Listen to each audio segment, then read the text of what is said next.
7 in the morning, okay. Can't sleep because I got some thoughts in my head. So the only way that I'm gonna get back to sleep is by broadcasting these thoughts over the internet. This video is a challenge or slash rent. I'm gonna pose a very simple question for you guys to think about. The question is, when is the last time you blew someone's mind? I hold that thought to the end of the video and comment section.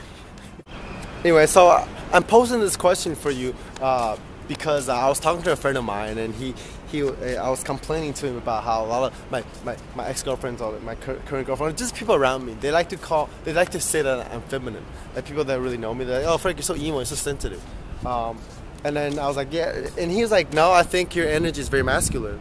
And I was like, "What does that mean?" He was like, "Well, for artists, right, they have to penetrate their beliefs and their ideas into the world, whatever they think is aesthetic. They have to like assert that into the world." And he said that gesture is very masculine. He said artists are sort of like modern day like warriors, like consciousness warriors, right? It takes like courage to do that. And then I think he came to a realization one day when he was hiking. He said that he realized that the vagina, the universe is the vagina, and consciousness is the penis. So everyone really is walking around with the penis in their head. Like that's really it's an analogy, right? But I'm just saying, like that's how we make a difference in the world, right? We think about something, we have a thought, then we try to you know manipulate the world to fit our need.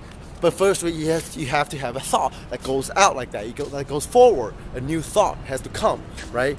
So what that got me thinking is like, if that is the case, then most people are betas in the mind. Most people have irrational dysfunctionals in the consciousness department.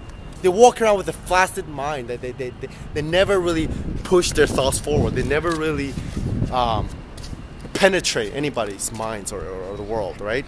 So, I mean, this question can be analogous to a fit person asking another person, "Hey man, when's the last time you lifted?" And that person says, "Oh, I don't remember, never." "When's the last time you sprinted?" "Never." Then that person will be like, "What the fuck are you doing in this world?" You know?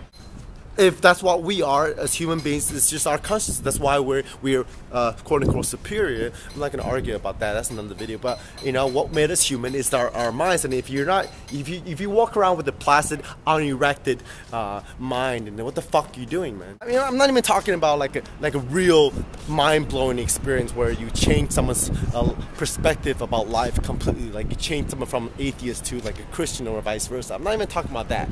Although that could be a form of mind-blowing, right? But I'm just saying, like, maybe having a conversation with a friend or two, and then you said something, then they go, "Whoa, that's cool, I never thought about that." You sort of shifted their consciousness, right? Just a little tiny, you sparkled new thoughts in their heads. You planted a little idea in their heads. It doesn't have to be big, you know? When's the last time you did that? You know, I'd like to hear it in the comment section. But because to me, personally, my experience is that most people go through the whole life, a lot of people go through the whole life without ever blowing anybody's minds.